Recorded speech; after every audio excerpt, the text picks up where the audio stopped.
le royaume de Dieu, tout est accompli. Les choses sont faites, légalement c'est fait. Et nous pouvons faire valoir ce droit de nous voir restituer ce que l'ennemi nous a volé dans nos vies.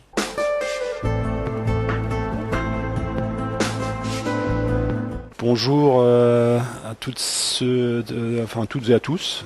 Je pense que j'ai pas eu l'occasion de saluer tout le monde. Et bonjour aussi à ceux qui nous suivent sur Internet.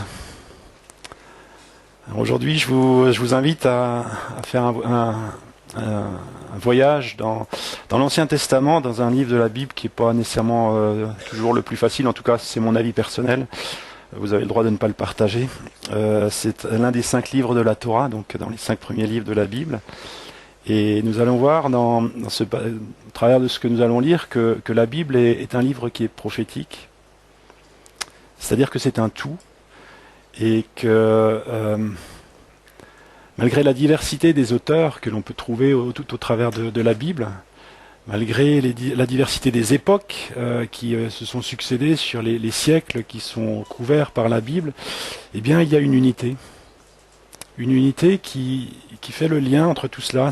Et cette unité, c'est parce que celui qui l'a inspiré, eh bien, il est le même, il est un, et il ne change pas.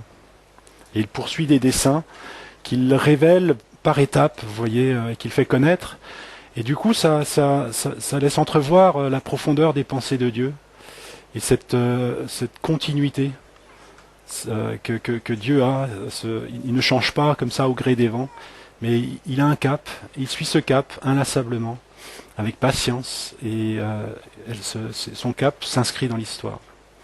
Alors le passage dans lequel nous allons nous arrêter ce matin, il se trouve dans le livre de Lévitique. Donc Lévitique, chapitre 25. Et je vais tout simplement commencer par vous lire un petit peu de quoi il s'agit. Donc Lévitique, chapitre 25, on va lire les versets 1 à 13. Donc, L'Éternel parla à Moïse sur la montagne de Sinaï, et il dit : Parle aux enfants d'Israël, et tu leur diras : Quand vous serez entrés dans le pays que je vous donne, la terre se reposera, ce sera un sabbat en l'honneur de l'Éternel. Pendant 6 années, tu ensemenceras ton champ. Pendant 6 années, tu tailleras ta vigne, et tu en recueilleras le produit. Mais la 7e année sera un sabbat, un temps de repos pour la terre, un sabbat en l'honneur de l'Éternel. Tu n'ensemenceras point ton champ, et tu ne tailleras point ta vigne. Tu ne moissonneras point ce qui proviendrait des grains tombés de ta moisson, et tu ne vendageras point les raisins de ta vigne non taillée. Ce sera une année de repos pour la terre. Ce que produira la terre pendant son sabbat vous servira de nourriture à toi, à ton serviteur et à ta servante, à ton mercenaire et à l'étranger qui demeure avec toi, à ton bétail et aux animaux qui sont dans ton pays. Tout son produit servira de nourriture. Tu compteras 7 sabbats d'année, 7 fois 7 années, et les jours de ces 7 sabbats d'année feront 49 ans. Le 10e jour du 7e mois, tu feras retentir les sons éclatants de la trompette, le jour des expiations. Vous sonnerez de la trompette dans tout votre pays. Et vous sanctifierez la 50e année, vous publierez la liberté dans le pays. Pour tous les habitants, ce sera pour vous le jubilé.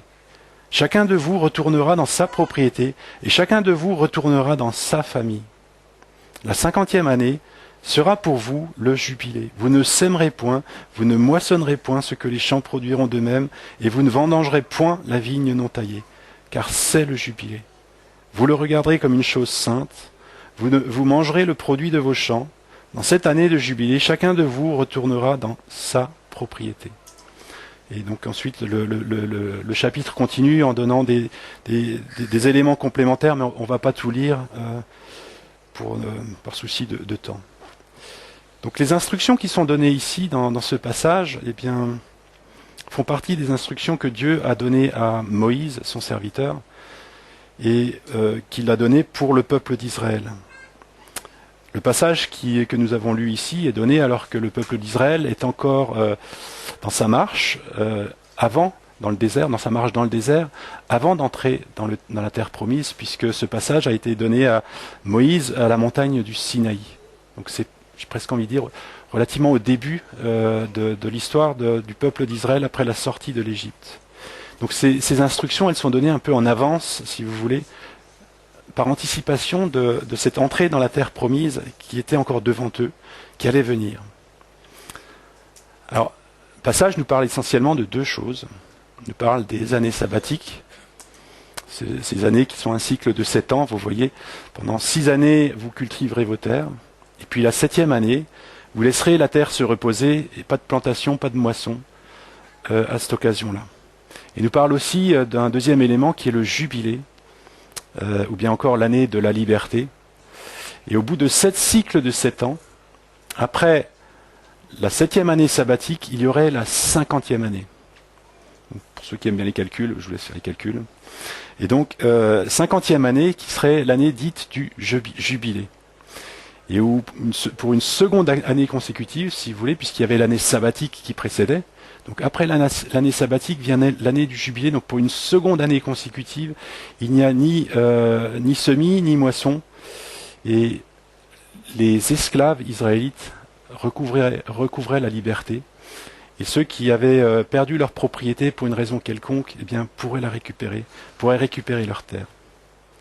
Donc, c'est des instructions qui peuvent sembler assez étonnantes. En tout cas, si on devait les mettre en pratique aujourd'hui, ce serait assez, pas nécessairement simple, et ce serait vraiment étonnant. Et je suppose que ça a pu paraître aussi étonnant aux oreilles des Israélites lorsqu'ils ont reçu ces instructions à l'époque. Parce que je doute qu'à l'époque, il y ait eu une autre nation qui pratiquait cela, c'est-à-dire de laisser la terre en friche pendant une année, alors que la principale activité de l'époque, c'était quand même l'agriculture pour subvenir aux besoins. Donc de laisser la terre en friche pendant une année, d'un point de vue bon sens humain, ça heurte le bon sens humain. Mais Dieu, il est celui qui vient heurter notre bon sens parfois, comme il le fait là. Et ces paroles ne sont pas données par n'importe qui. Elles sont données par Dieu au travers de son serviteur Moïse. Et Moïse, le peuple d'Israël, a pu faire l'expérience que c'était quelqu'un, j'ai envie de dire ça comme ça, qui tenait la route, vous voyez ce que je veux dire, qui savait écouter ce que Dieu disait, et il l'a démontré au moment où il leur donne ces instructions. Il l'avait démontré au travers de tout ce qu'ils avaient pu vivre depuis l'Égypte, la traversée de la mer Rouge et les premières étapes dans le désert, où à chaque fois qu'il parlait au nom du Seigneur, eh bien, les choses s'accomplissaient exactement comme il le disait. Et avec des signes, des miracles, il y avait vraiment une autorité dans les paroles de Moïse. Donc c'est lui qui leur transmet ce message, donc ça porte du poids quand même. Alors bien sûr, c'est comme un défi quand même, de dire pendant une année, ou l'année du jubilé, une deuxième année consécutive, de ne pas planter, de ne pas labourer, de ne pas planter, de ne pas moissonner, donc, et de se dire, mais comment on va faire? Alors, moi j'imagine assez facilement, c'est pas écrit ici, mais j'imagine assez facilement qu'il y a un nombre de questions qui ont dû fuser tout d'un coup dans les pensées des Israélites, allant du style, mais de quoi allons-nous vivre la 7e année, ou la 8e, l'année du jubilé? On va mourir de faim. C'est de la folie. Donc vous voyez ce premier lot de raisonnement qui est le verdict du raisonnement humain qui exclut Dieu de l'équation. Mais ça nous pose la question, nous, dans nos équations qu'on essaie de résoudre tous les jours, est-ce que Dieu fait partie de l'équation? Si Dieu ne fait pas partie de l'équation, ce qu'il nous demandera, ce sera souvent de la folie. Et cette deuxième vague de questions où ils peuvent se dire, mais de tout ce qu'on sait des nations qui sont alentour, il n'y en a aucune qui pratique ces choses. C'est inconfortable. Hein. On serait les seuls à faire ça? Est-ce qu'on est vraiment sûr que c'est une bonne idée? Vous voyez le poids du conformisme qui pèse et qui fait essayer de se comparer aux autres et de se dire, mais et nous? C'est à nous de faire ça? Alors souvenons-nous quand même qu'au moment où ces paroles ont été adressées au peuple, au travers de Moïse, le peuple marchait encore dans le désert. Et qu'à ce titre-là, Il est possible quand même, même si j'ai peut-être un peu grossi le trait ici avec le genre de questions qui pouvaient fuser, mais j'essaie de nous mettre dans le contexte, vous voyez. Il est quand même possible que ces paroles n'aient pas été aussi étonnantes que ça aux oreilles du peuple, parce que si on se met à leur place, ils étaient en train de marcher dans le désert, un peuple très nombreux, hein, des centaines de milliers de personnes, qui marchent dans le désert là où a priori il n'y a rien.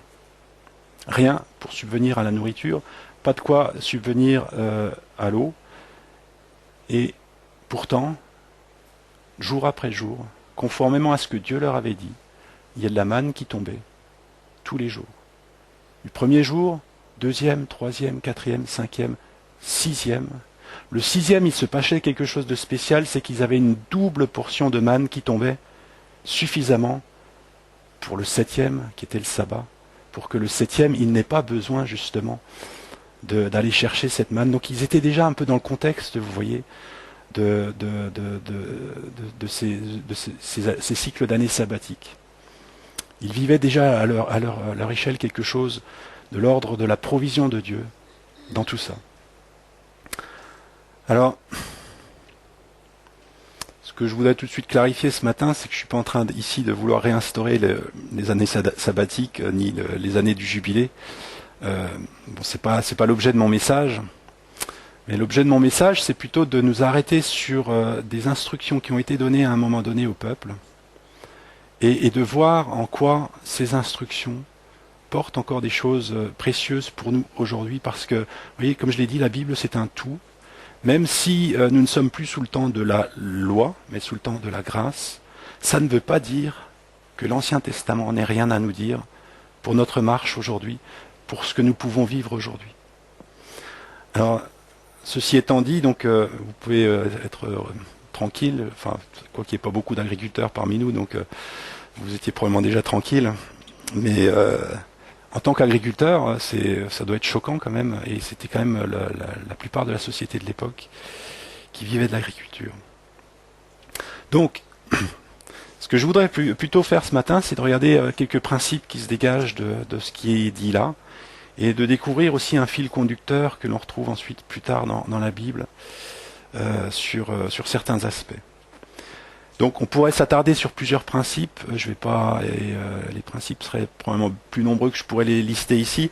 On pourrait s'arrêter sur le fait que, par exemple, dans le verset 23 du passage dans Lévitique 25, il est dit, c'est Dieu qui parle, qui dit « Car le pays est à moi, car vous êtes chez moi comme étrangers et comme habitants ». Et donc cette notion de cycle sabbatique et de jubilé, etc., de faire un lien entre ça et le fait que Dieu dise « Mais ici c'est chez moi ». Vous êtes des étrangers sur cette terre. On pourrait aussi développer beaucoup de choses sur le regard sur la pauvreté, puisque derrière cette notion de jubilé, il est question à plusieurs endroits dans le même chapitre où il est dit « Si ton frère qui est à côté de toi se trouve dans la pauvreté ». Et donc la notion du regard que l'on porte sur lui, et pas juste du regard, mais aussi de l'aide, puisqu'il est dit « Tu le soutiendras ». Donc, vous voyez, il y a toutes ces pensées qui sont dans le cœur de Dieu et qui sont dans ce texte, dans des parties que je vous ai pas lues et qu'on pourrait développer, et qui sont évidemment extrêmement intéressantes et qui sensibilisent justement notre attention à porter un regard juste sur ceux qui sont autour de nous, un regard bienveillant et un regard qui soit prêt à soutenir, à passer à des actes. Mais le principe sur lequel je voudrais m'arrêter ce matin, c'est le suivant, c'est qu'il me semble qu'un des enjeux auxquels que Dieu préparait déjà à l'avance, alors qu'ils étaient encore dans le désert, un des enjeux, c'était la transmission et le fait d'inscrire de manière, j'ai envie de dire, durable et pérenne. La question de durabilité aujourd'hui, c'est d'actualité, de manière pérenne et durable, une sorte de dépendance, voyez, de dépendance et de confiance en Dieu, en sa provision. Ce que le peuple vivait dans le désert, de manière intense, puisque au milieu du désert, il n'y avait rien. Eh bien, Dieu voulait aussi que, lorsqu'ils entreraient en possession de leur héritage, de la terre promise, ils se souviennent de ces choses et que ça continue de marquer leur façon de vivre et leur façon de marcher. Verset 2 nous dit, ce sera un sabbat en l'honneur de l'Éternel. Donc dans la marche, dans le désert, le peuple a dû apprendre à faire confiance à l'Éternel. Face à tous leurs besoins, des besoins aussi simples que de l'eau, et ils ont pu faire l'expérience que assez facilement, ça faisait remonter en eux des cris, et pas des cris de joie, des cris d'amertume et des cris de désespoir et des cris de colère à l'égard de Dieu. Ils ont vécu ces choses et ils se sont rendus compte que Dieu était fidèle, que Dieu a répondu et il a subvenu à leurs besoins. D'une certaine manière, ils ont été confus par cela. Et il y a tout ce processus de la marche dans le désert où Dieu s'est fait connaître comme celui qui pourvoit, celui qui veille, celui qui est fidèle, celui qui est digne de confiance lorsqu'il dit quelque chose, même si tout ne peut pas être compris, eh bien, il y a la provision qui va avec sa promesse. Et donc ici, en parlant de ce qui allait se passer, ce que Dieu leur demanderait lorsqu'ils entreraient dans la terre promise, eh bien, une sorte de continuité avec cette marche de faire confiance. Vous voyez, ce que Dieu attend, c'est cette confiance. Que oui, puisqu'il le dit, eh bien, il y aura ce qu'il faut pour la 7e année. Et d'une certaine manière, la 7e année, le peuple était rendu à revivre un petit peu à son échelle ce que ses ancêtres avaient vécu dans le désert. Donc il y a quelque chose qui est là tous les 7 ans, et c'est-à-dire que ça se répète, et c'est quelque chose qui est comme instauré dans la mentalité du peuple, puisque j'ai envie de dire, peut-être facilement, c'est moi qui dis ce mot facilement, mais il est possible que, autrement, une fois qu'ils étaient dans la terre promise, cette dépendance toute simple, cette dépendance positive, hein, je ne parle pas d'une dépendance négative, mais cette dépendance, et derrière le mot dépendance, c'est le mot confiance, que cette confiance qu'ils ont développée dans le désert, eh bien, elle s'effiloche, elle s'étiole, parce qu'ils se disent, mais ils ne se le disent pas comme ça, on ne se le dit pas consciemment, mais on peut récolter maintenant, on a tout ce qu'il nous faut par l'œuvre de nos mains, vous voyez. Et ayant tout ce dont nous avons besoin par l'œuvre de nos mains, peut-être de se détourner, de se distancer de Dieu, en se disant, mais finalement, on n'a plus tellement besoin de Dieu, de ne plus éprouver le besoin de Dieu, ce qui serait un mirage, parce que la réalité, c'est qu'on a toujours besoin de Dieu. On en est plus ou moins conscient, et Dieu voulait que cela reste inscrit dans leur conscience, voyez, cette dépendance de Dieu, qu'ils ne l'oublient pas qu'ils dépendaient de Dieu. Et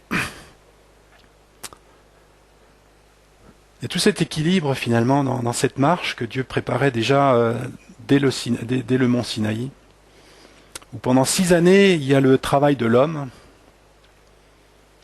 la 7e année, la provision de l'Éternel.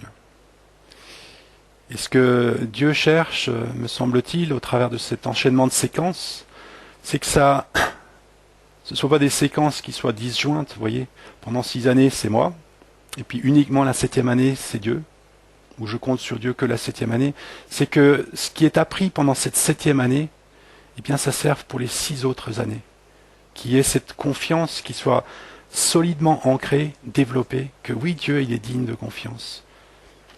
Et d'ailleurs, Dieu leur dit dans Lévitique 25, versets 20 à 22, « Mais si vous dites, que mangerons-nous la 7e année, puisque nous ne sèmerons point et ne ferons point nos récoltes, je vous accorderai ma bénédiction la 6e année, et elle donnera des produits pour 3 ans.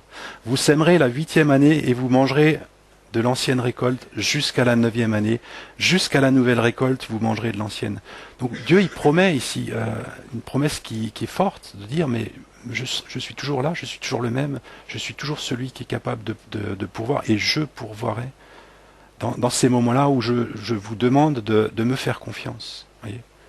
Et donc, j'insiste ici, il n'est pas question de rétablir cette notion d'année sabbatique, mais ce qui se dégage derrière, vous voyez, c'est ça. C'est que dans notre marche, il y a des fois où on se sent fort, et on se dit, mais tiens, je vais y arriver, mais il ne faut pas qu'on oublie à ces moments-là qu'on dépend bien autant du Seigneur quand on se sent fort que quand on se sent faible. on est peut-être plus en prise avec cette importance de dépendre de Dieu, de lui faire confiance lorsque on se sent faible. Et là, c'est important de savoir qu'on peut lui faire confiance. Mais l'auteur des Proverbes, il écrit ça de la manière suivante, et c'est une prière qu'il formule, que j'aime particulièrement, et où il traduit ça un peu de cette manière. Il traduit cet équilibre, vous voyez, entre ces 6 années et cette 7e année, où il dit, alors c'est une interprétation libre, hein, mais où il dit, et je vais vous lire le texte, donc Proverbe 30, versets 8 et 9, il dit, une prière qu'il adresse à Dieu. Éloigne de moi la fausseté et la parole mensongère. Ne me donne ni pauvreté, ni richesse. Accorde-moi le pain qui m'est nécessaire. De peur que dans l'abondance, je ne te renie et ne dise qui est l'Éternel, ou que dans la pauvreté, je ne me dérobe et ne m'attaque au nom de Dieu. Vous voyez, le psalmiste, enfin pas le psalmiste, l'auteur des Proverbes, qui avait cette conscience que s'il était dans une abondance, la tentation pourrait être là, présente, d'oublier Dieu, de se détourner de lui parce que on a une forme de suffisance, vous voyez. Et cette suffisance qui nous prive justement de nous appuyer sur Dieu. L'auteur des Proverbes qui a aussi cette conscience que s'il était dans la disette, eh bien il y a un autre risque, ce serait le risque de s'attaquer à Dieu et de lui dire mais pourquoi, enfin d'être voyez, en colère contre Dieu.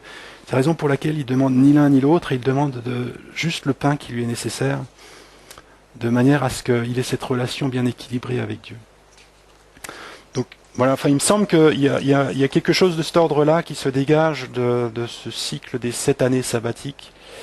Et à présent, j'aimerais que nous abordions aussi la question de l'année du jubilé, autrement appelée l'année de la liberté, puisque c'est une année particulière. Donc après ces 7 cycles de 7 ans, venait la 50e année.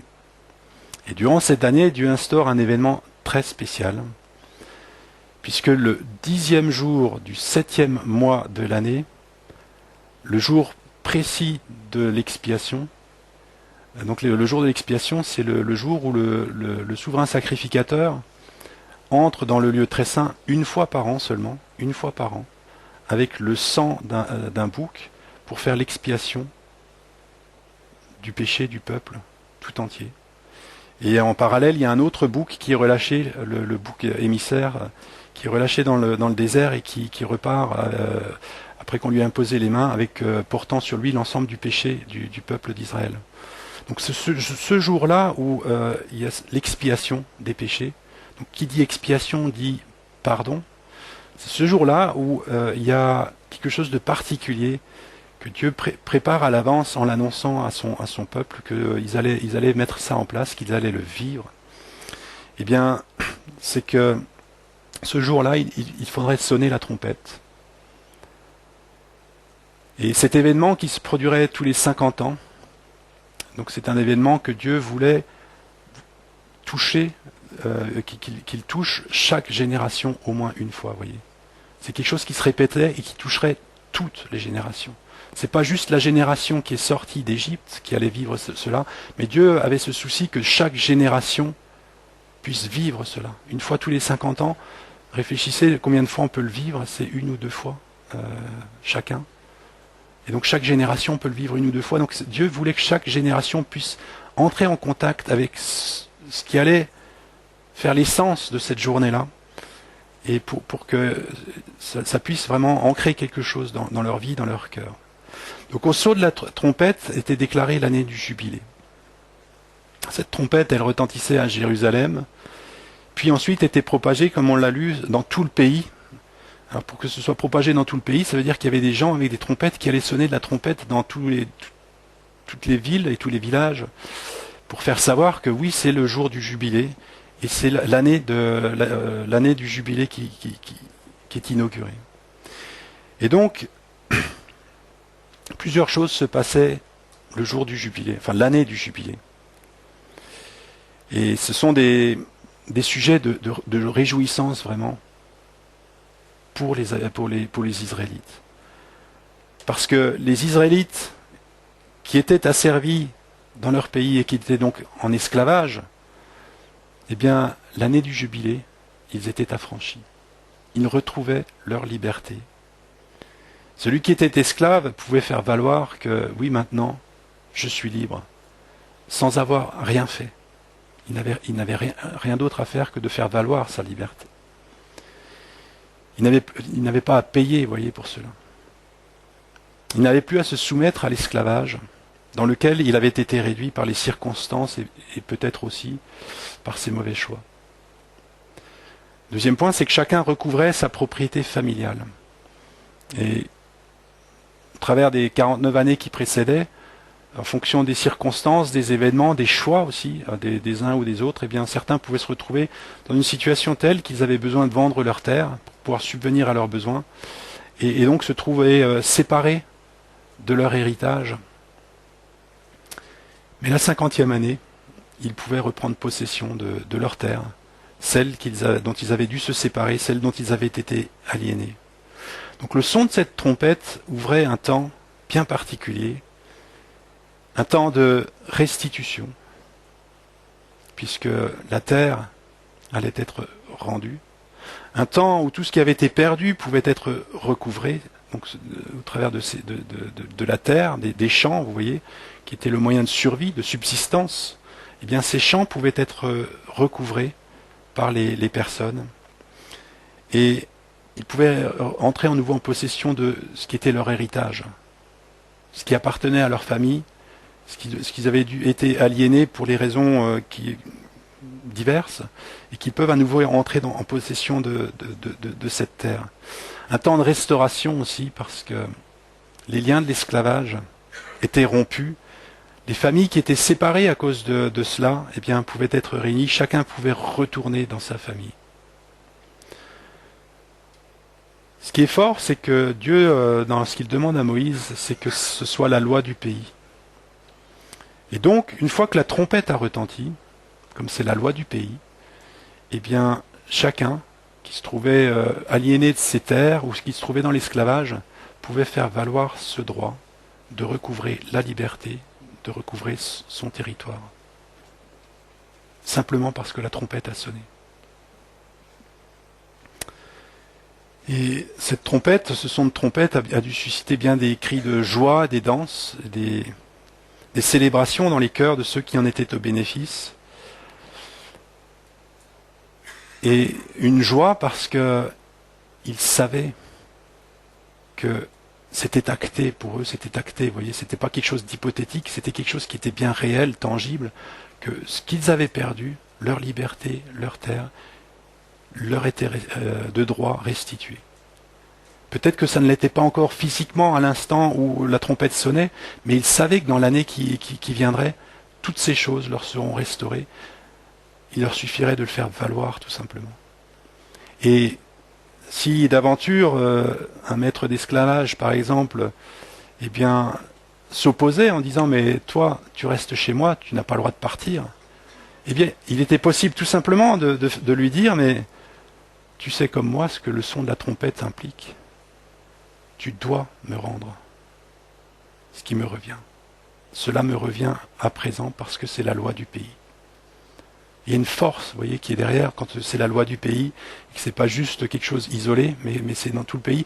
Et si le maître s'opposait encore, eh bien, il savait très bien qu'il s'exposait à devoir rendre des comptes aux autorités du pays, et qu'il serait obligé, cette fois-ci de force, de lâcher prise, de laisser aller la personne. Pourquoi ? Parce que c'était la loi du pays.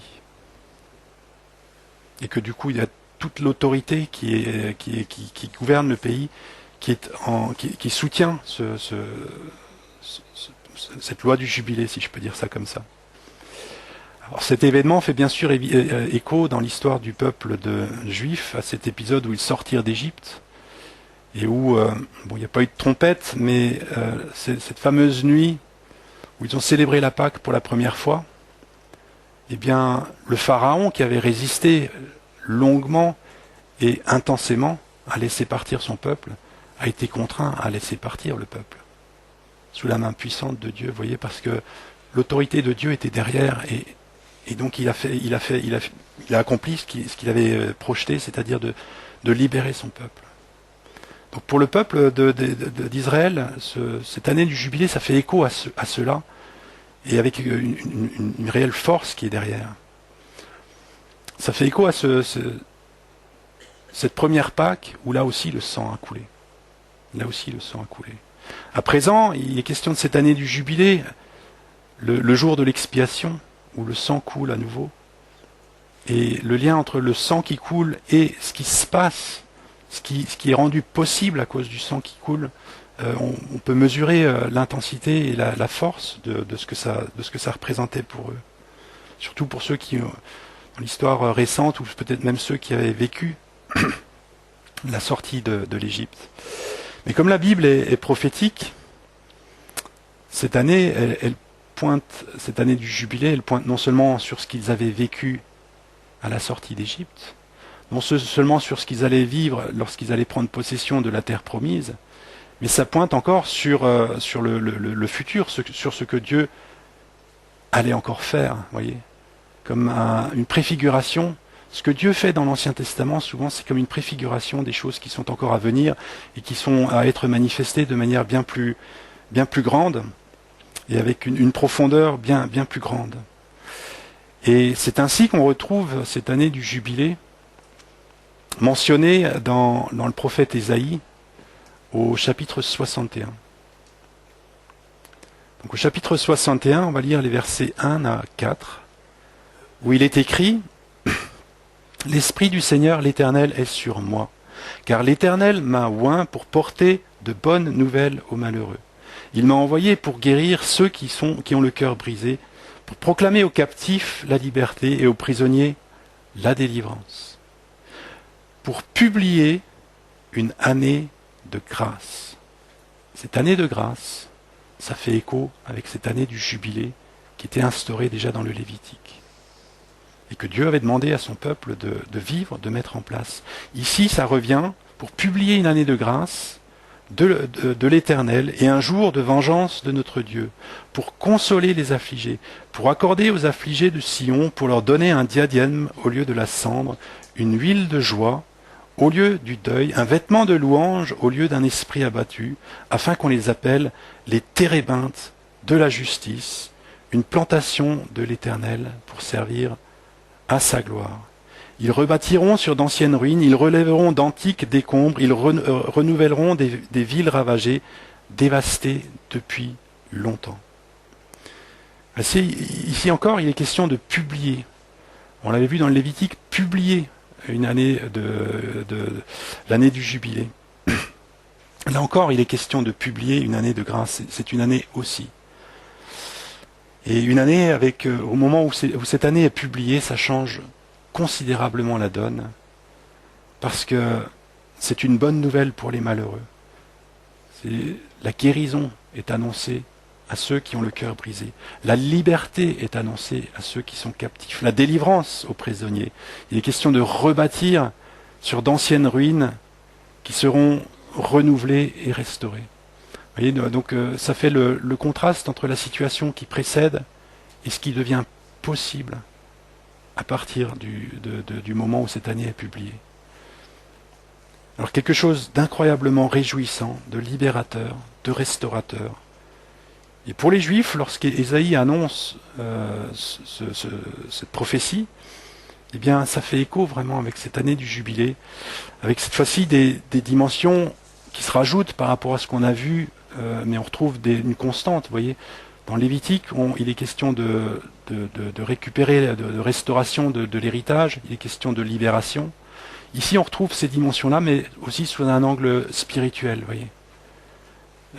Et donc, ça s'approfondit, si je peux dire, dans la bouche du prophète Ésaïe, cette même notion. Et donc, Dieu n'a pas perdu le fil de ce qu'il veut faire, de ce qu'il a demandé à son peuple de mettre en place. Et Dieu, il poursuit.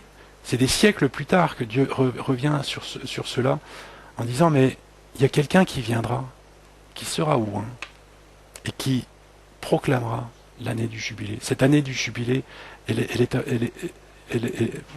vous l'avez vécue d'une certaine manière, mais la véritable manière de laquelle je veux que vous la viviez, elle reste encore à venir, et elle sera accomplie lorsque celui qui viendra la publier, qui aura cette onction, eh bien, il l'inaugurera. Et cette année du jubilé, elle a été inaugurée. Vous vous vous en doutez, eh bien, elle était proclamée dans la bouche de Jésus. C'est par ces paroles que Jésus, les paroles du prophète Ésaïe, que Jésus inaugure son ministère public. Tout au début de son ministère public, ça vient très tôt dans son ministère public. Dans l'évangile de Luc, c'est d'ailleurs la première chose qui se produit juste après qu'il revienne du désert et qu'il soit rempli du Saint-Esprit. Eh bien, c'est ça qui se produit, Luc 4, versets 16 à 21. Il nous est dit, Jésus se rendit à Nazareth, où il avait été élevé. Et selon sa coutume, il entra dans la synagogue le jour du sabbat, et il se leva pour faire la lecture. On lui remit le livre du prophète Ésaïe. L'ayant déroulé, il trouva l'endroit où il était écrit « L'Esprit du Seigneur est sur moi, parce qu'il m'a oint pour annoncer une bonne nouvelle aux pauvres. Il m'a envoyé pour guérir ceux qui ont le cœur brisé, pour proclamer aux captifs la délivrance et aux aveugles le recouvrement de la vue, pour renvoyer libres les opprimés, pour publier une année de grâce, de la part du Seigneur. » Ensuite, il roula le livre, le remit au serviteur et il s'assit. Et tous ceux qui se trouvaient dans la synagogue avaient les regards fixés sur lui. Alors, il commença à leur dire, « Aujourd'hui, cette parole de l'Écriture que vous venez d'entendre est accomplie. » Et donc c'est bien Jésus qui est celui dont il est question dans le texte, dans la prophétie d'Ésaïe, celui sur qui l'Esprit de l'Éternel aura déposé cette onction pour publier cette année de grâce. Et on le voit de quelle manière Jésus a publié cette année de grâce en parole, en actes, tout au long de son ministère terrestre, où il se sont passées des choses incroyables. Les aveugles ont recouvré la vue, enfin tout ce qui est écrit dans ce passage, dans cette prophétie, s'est réalisé. Alors nous avons vu qu'il y avait un lien avec le sang à chaque fois que l'année du jubilé était proclamée, ou en tout cas à chaque fois que cette notion de jubilé avec la délivrance avait lieu, donc avec la sortie de l'Égypte, avec le jour de l'expiation. Et Jésus, pour lui aussi, lorsqu'il a publié cette année du jubilé qui d'ailleurs pas une année calendaire, mais c'est une nouvelle période dans l'histoire, puisqu'il y avait la dispensation de la loi, et avec Jésus, c'est la dispensation de la grâce. Donc toute cette année du jubilé, c'est toute cette dispensation de la grâce qui s'ouvre, et où donc on a vu qu'il y avait le sang qui était chaque fois associé à la publication de cette année, de cette période. Eh bien, avec Jésus, ce n'est pas le sang d'une victime expiatoire, un animal, qui a été versé, mais c'est le sang même de Jésus-Christ à la croix. C'est au prix de son sang qu'il a publié cette année de grâce, dont il est question dans l'Ancien Testament de différentes manières. C'est ce véritable jubilé, vous voyez, qui vient pour transformer les vies, pour relever les vies qui sont brisées, pour rendre ce que l'ennemi de nos âmes nous a volé, pour nous restituer l'héritage, celui que Dieu nous a donné, dont l'ennemi s'est emparé au travers du péché, au travers de ses mensonges, au travers de ses ruses, au travers de ses stratagèmes.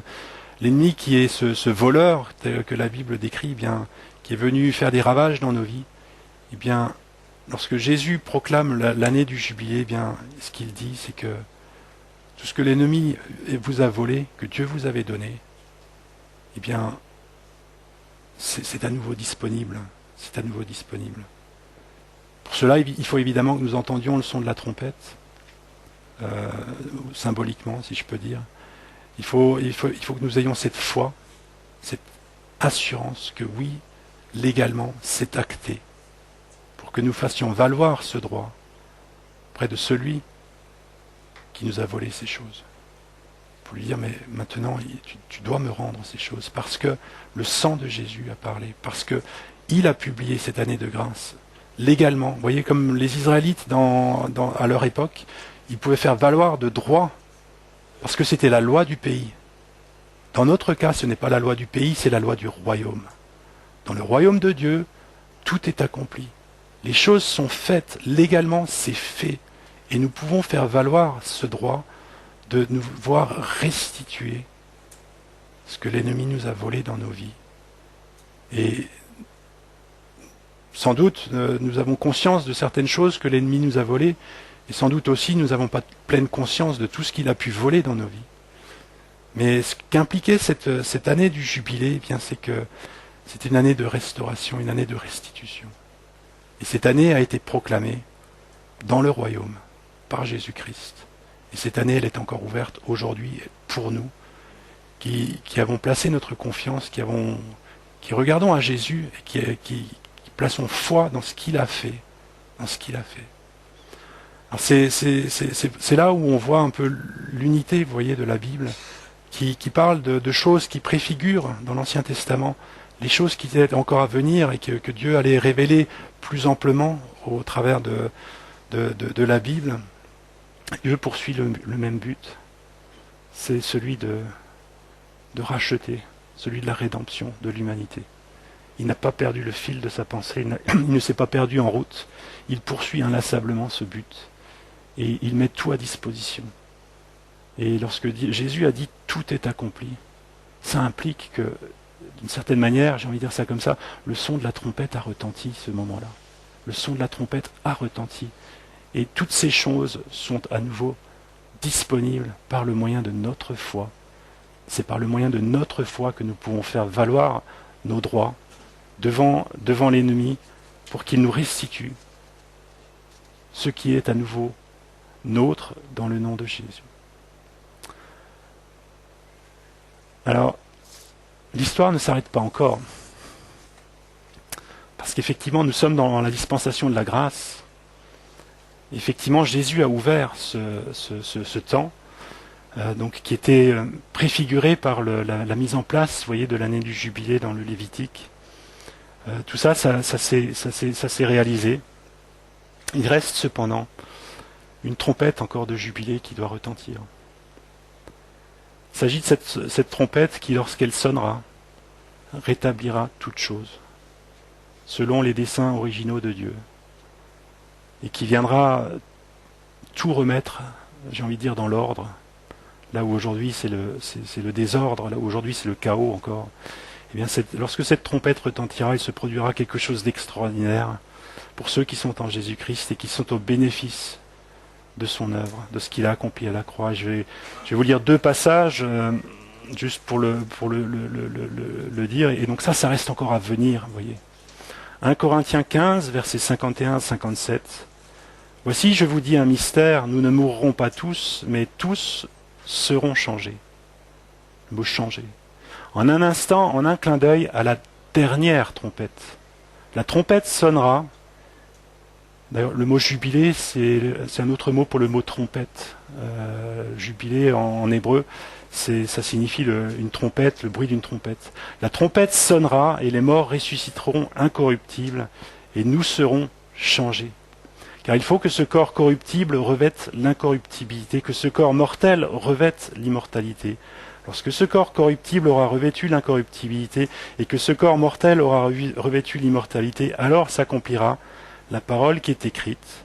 La mort a été engloutie dans la victoire.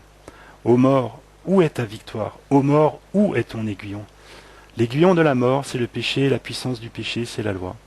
Mais grâce soit rendue à Dieu, qui nous donne la victoire par notre Seigneur Jésus-Christ. Vous voyez, cette dernière trompette où passe d'un monde qui est corruptible à un monde qui devient incorruptible, de nos vies qui sont fragiles, qui sont corruptibles, à quelque chose d'incorruptible qu'on ne soupçonne pas encore, mais que nous découvrirons lorsque nous le vivrons au son de cette trompette, si toutefois nous sommes au bénéfice de l'œuvre de Jésus-Christ. Et dans Acte 3, versets 18 à 21, c'est les apôtres qui parlent ici, qui disent « Mais Dieu a accompli de la sorte ce qu'il avait annoncé d'avance par la bouche de tous ses prophètes, que son Christ devait souffrir. Repentez-vous donc et convertissez-vous pour que vos péchés soient effacés, afin que des temps de rafraîchissement viennent de la part du Seigneur et qu'il envoie celui qui vous a été destiné, Jésus-Christ. » Et c'est le verset 21 qui contient ce que je voudrais souligner, que le ciel doit recevoir jusqu'au temps du rétablissement. Il y a un temps du rétablissement qui est encore à venir, quelque chose qui a commencé avec l'œuvre de Jésus-Christ à la croix, et qui nous met en route vers quelque chose qui est encore à venir, qui est ce temps du rétablissement de toutes choses, dont Dieu a parlé anciennement par la bouche des saints prophètes. Donc j'ai envie de dire, c'est une autre forme de jubilé encore, plus, que nous sommes appelés à vivre lorsque Jésus reviendra, et que les choses seront restaurées, lorsque nous pourrons le voir et le connaître tel qu'il nous a connus, lorsque nous pourrons vivre des dimensions de profondeur et que nos vies seront vraiment changées, vous voyez, ce que je vous ai lu tout à l'heure, lorsque nous serons changés de la corruptibilité à l'incorruptibilité, et engloutis, et où la mort sera engloutie dans la victoire de Jésus-Christ. La mort est déjà vaincue, mais il faut que cela se réalise pleinement pour nous aussi. Alors, à travers de ce passage de l'Ancien Testament, finalement, en conclusion, ce que je voudrais simplement souligner, c'est que, comme je l'ai déjà dit, notre Dieu, il a de la suite dans les idées. Et il y a une profondeur incroyable dans ses desseins, dans la manière de laquelle il agit, vous voyez, tout est pensé méticuleusement à la perfection. Rien n'est laissé au hasard. Ce qu'il fait, et ça nous montre à quel point il est au contrôle de ce qu'il fait, puisqu'il préfigure de manière, ce qu'il demande dans l'Ancien Testament, ça préfigure des choses à venir qui allaient encore se révéler et se réaliser au-delà de tout ce que le peuple pouvait imaginer. Au point même d'ailleurs que lorsque Jésus est venu, ça dépassait ce qu'ils pouvaient imaginer. Eux, ils s'attendaient à un libérateur physique, vous voyez, et combien ils se sont trompés en attendant un libérateur physique, alors qu'il est venu pour apporter bien plus que simplement la libération de l'Empire romain à l'époque. C'est comme ça pourtant qu'ils l'ont attendu. Et donc ils ont restreint ce que Dieu voulait faire à quelque chose qu'ils pouvaient concevoir, en passant à côté de cette chose extraordinaire que Dieu pourtant voulait faire. Donc combien Dieu il poursuit ses desseins de manière inlassable, combien il y a une profondeur dans sa pensée. On peut à peine soupçonner, mais derrière moi, quand je vois ça soulève un tout petit morceau du voile de la profondeur de la pensée de Dieu, et ça me laisse un peu pantois de me dire, waouh, Dieu c'est notre Dieu, c'est lui qui fait ça, c'est lui qui est au contrôle, c'est lui qui dit et la chose s'accomplit, et on peut vraiment tellement lui faire confiance, vous voyez, tellement lui faire confiance. Alors combien sa parole est riche, et combien ça nous incite aussi à vouloir l'étudier, le méditer, et puis pour le découvrir. Et là, j'ai envie de dire, chaque fois qu'il y a dans l'histoire du passé, donc la sortie de l'Égypte, le jour de l'expiation, et puis donc le jubilé annoncé par Jésus-Christ, il y a eu le sang. Et combien le sang de Jésus est tellement précieux. Combien il nous donne accès à à des droits qui seraient autrement hors d'atteinte. Et ça nous donne ce droit qu'on découvre, ce pouvoir même que dit la Bible, ce pouvoir de devenir enfant de Dieu. C'est plus, et donc dans Lévitique verset 25, il est question, chacun rentrera dans sa famille, vous voyez. Eh bien, ça nous permet de revenir dans la famille, de rentrer dans la famille de Dieu, comme c'est précieux. De dire, mais grâce à toi, Jésus, je peux, grâce à ton sang versé, grâce à ce jubilé que tu es venu ouvrir, eh bien, je peux rentrer dans ta famille et devenir un membre de ta famille. L'évangile, c'est une bonne nouvelle. C'est aussi un message qui se dégage de cela, parce que, vous voyez, cette trompette qui retentissait l'année du jubilé, c'était une trompette qui annonçait une bonne nouvelle. Et cette bonne nouvelle, elle devait être répercutée dans toutes les villes et tous les villages d'Israël, afin que tous sachent. Bien sûr, il y a tous ceux qui avaient pu aller à Jérusalem le jour de l'expiation, puisque c'était une des fêtes où le peuple était invité à se rassembler. Mais il y a tous ceux qui étaient restés à la maison. Et pour eux, il fallait que, vous voyez, la trompette retentisse. Et donc, il y a cette trompette qui a retenti à Jérusalem, et ensuite il y a tous ces porteurs de trompettes qui sont allés faire sonner la trompette partout dans toutes les villes et tous les villages.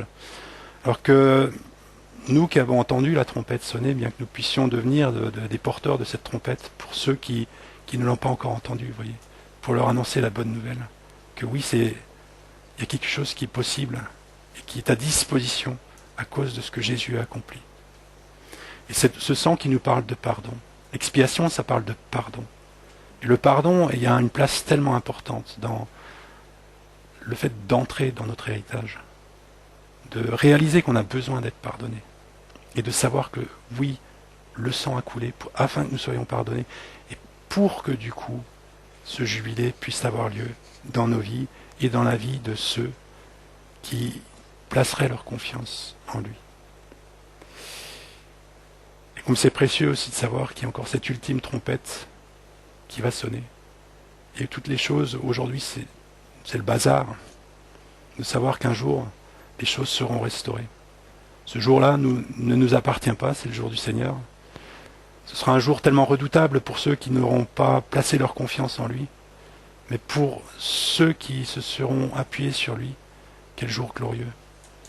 Et c'est aujourd'hui encore le temps de choisir pour influencer si ce jour-là ce sera un jour de joie, ou si ce sera un jour de grincement de dents ou de pleurs amers.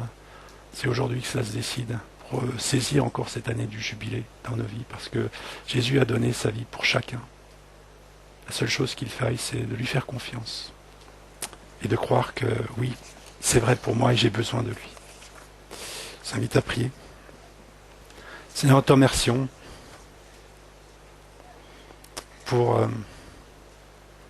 parce que tu es le Dieu de l'histoire, Seigneur.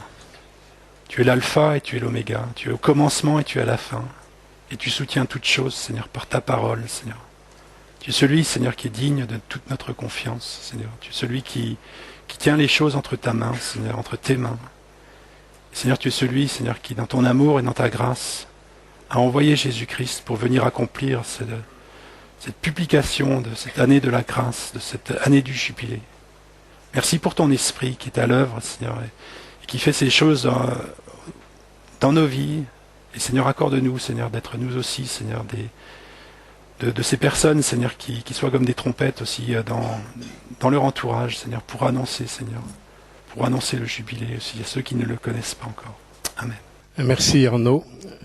J'aimerais juste lire pour son message, juste un verset pour mettre un point d'honneur à ton message aussi. C'est 1 Thessaloniciens 4, verset 16 dit « Car le Seigneur lui-même, au signal donné à la voix d'un archange, au son de la trompette de Dieu, descendra du ciel et les morts en Christ ressusciteront.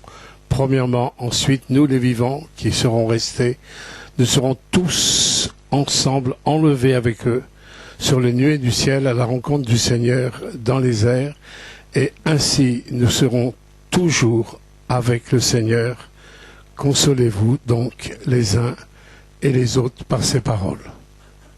Je voulais rajouter juste ce verset par rapport à ton message.